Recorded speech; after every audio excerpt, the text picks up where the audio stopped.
Assalamualaikum warahmatullahi wabarakatuh. Nama saya Dharma Yogi. Saya berasal dari Jorong Sengenge, Nagari Simaraso, Kabupaten Agam, Sumatera Barat. Saya selaku dari Port Darwis dan sekaligus pemandu goa di Ngalonan Panjang. Dan Nagari Simaraso sendiri terletak 1.200 meter di atas permukaan laut. Dan di Simaraso ini sendiri terdapat berbagai macam objek wisata seperti ada goa yaitu Ngalonan Panjang yang terletak di Jolong Koto Tuo, Nagari Simaraso, Kecamatan Baso, Kabupaten Agam, Sumatera Barat. Goa Ngalonan Panjang itu sendiri termasuk penghasil sarang burung walet besar di Asia. Dengan adanya goa ini, masyarakat Simaraso menggantungkan hidupnya kepada goa itu sendiri sebagai lahan pencarian untuk menghidupi keluarga dan sanak kerabat lainnya. 2006, masyarakat sekitar masih menggantungkan hidupnya ke goa itu sendiri sebagai penambang pasir untuk bangunan, coran jalan, rumah, dan sebagainya. Dan goa Ngalonan Panjang ini sendiri sudah termasuk ke dalam Geopark Sianok Maninjau nomor 9. Daya tarik dari goa ini sendiri, untuk menyusuri goa kita tidak bisa dengan berjalan kaki. Kita harus menggunakan perahu atau cadiak dipandu oleh pemandu. Perahunya dibawa oleh tukang dayung dari masyarakat itu sendiri untuk menambah penghasilannya. Sebelum menyusuri goa ini, kita akan disuguhkan dengan pondok yang sebelumnya digunakan untuk tempat ronda dari pengelola dari burung walet itu sendiri. Dan buat masuk ke dalam goa itu sendiri, kita harus berjongkok di dalam perahu agar kepala kita tidak sama langit-langit goa yang begitu rendah. Setelah itu kita akan disuguhkan dengan batu tunggak, batu kelambu, batu paek, dan di dalam goa ini sendiri ada air panasnya. Kiri kanan terdapat langit-langit goa yang penuh dengan stalaktit, berbagai macam satwa seperti ular, kelelawar, dan ada lele besar. Ada batu musaji, ada ayam badarun, ada perhentian sampan, dan pokoknya banyaklah. Satwa yang ada dalam gua ini seperti ular tadi itu indak babayo doh. Soalnya ular itu sendiri indak pernah kena matahari, jadi ularnya tuh latihan lah ibaratnya. Tidak pernah kena matahari, tidak kena angin dari luar, tidak kena apa-apa. Jadi ularnya ibaratnya mager. Ular mager lah ibaratnya ibu-ibu. Ular mager jadinya di situ saya tidak pindah-pindah. Setelah ayam badarun, awak akan turun dari sampan, itu akan naik ke dinding-dinding tabiang di dalam gua tu untuk mencapai sampai ayah keluar.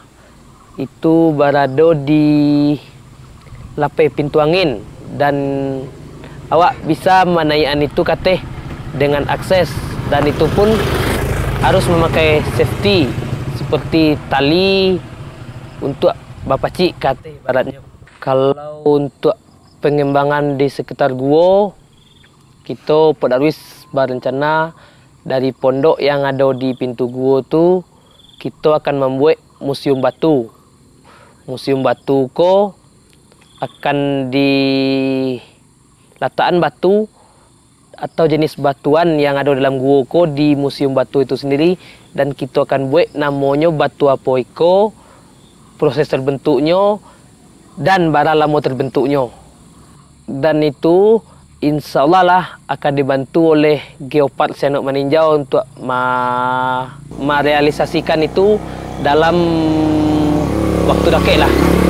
Gua tu kayak dengan udang galah, dan kita bisa mancing udang galah di pintu gua itu, dan udang galah itulah mula menipis, dan kita akan mencoba menghubungi dinas terkait untuk minta bantuan untuk membudidayakan udang galah itu di situ balik, supaya itu akan jadi target atau tujuan destinasi lah untuk kamungkonyo di gua Ngalonan Panjang itu. Dan Port Darwis untuk kamungkonyo akan terus menggenjot atau untuk membangkitkan kesadaran masyarakat bahwasanya awak punya gua yang bisa menghasilkan mungkin lebih dari Burang Walet di sebelumnya, dengan adanya destinasi atau spot yang akan dikunjungi oleh tamu yang punya nilai jual tinggi lah.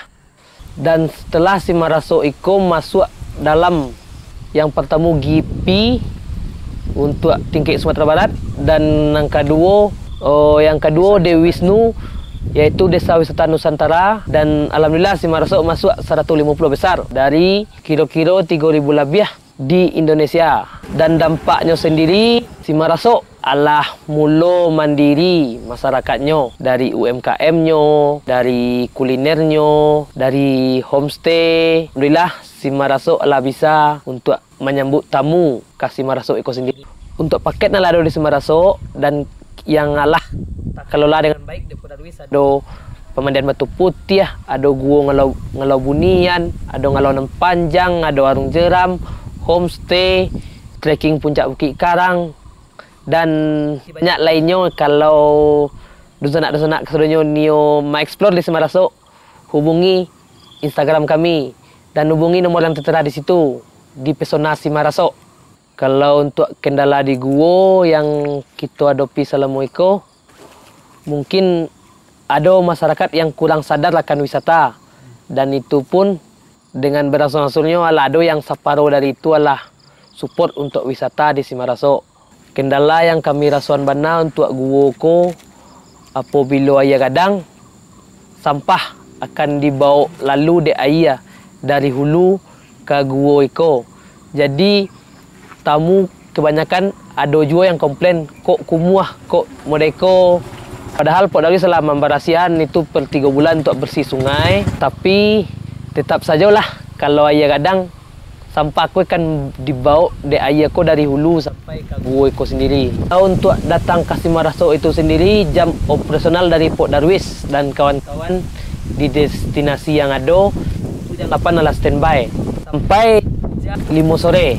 Senin sampai Minggu, di hari Jumat kita tutup. Kalau harapan dari kami untuk masyarakat, capeklah sadar. Soalnya negara aku ameh baseraknya orang. Masa iya orang mengaku ameh, awak mengaku batu saja, padahal itu bisa awak manfaatkan untuk kemakmuran masyarakat awak sendiri. Kalau untuk pemerintah, alhamdulillah untuk Simaraso sendiri, pemerintah lah support dengan pelatihan-pelatihan nanado, dengan kegiatan-kegiatan yang disupport oleh pemerintah. Tapi kalau untuk tamu, harapan kami datanglah sebanyak-banyaknya ke Simaraso. Untuk tamu yang datang ke Simaraso, kami akan membuat tamu itu senyaman mungkin di Simaraso. Dan untuk tamu yang datang, kami akan membuat tamu di Simaraso ko serasa di kampungnya sendiri. Ramahnya masyarakat, pelayanannya Pok Darwis, dan keindahan wisata yang ada di Simaraso akan memanjakan mata tamu. Dan banyak juga atraksi-atraksi budaya yang bisa kita persembahkan untuk pengunjung yang datang ke Simaraso. Untuk dayuang, ada sekitar 10 orang lah untuk yang lah sadar untuk membawa tamu ke dalam. Kalau untuk pemandu warung jeram, Simaraso punya 7 orang pemandu. Dan seandainya butuh tamu lebih dari 20 perahu, kita bisa japui pemandu dari Fajiagam, itu kebanyakan atlet yang turun bang. Untuk tim Info Sumbar, terima kasih banyak telah datang ke Simaraso untuk mengeksplor Simaraso. Mudah-mudahan setelah kedatangannya Info Sumbar, Simaraso akan lebih dikenal untuk masyarakat di seluruh Sumbar, dan untuk menjadikan Simaraso ikut target destinasinya setiap liburan di Simaraso.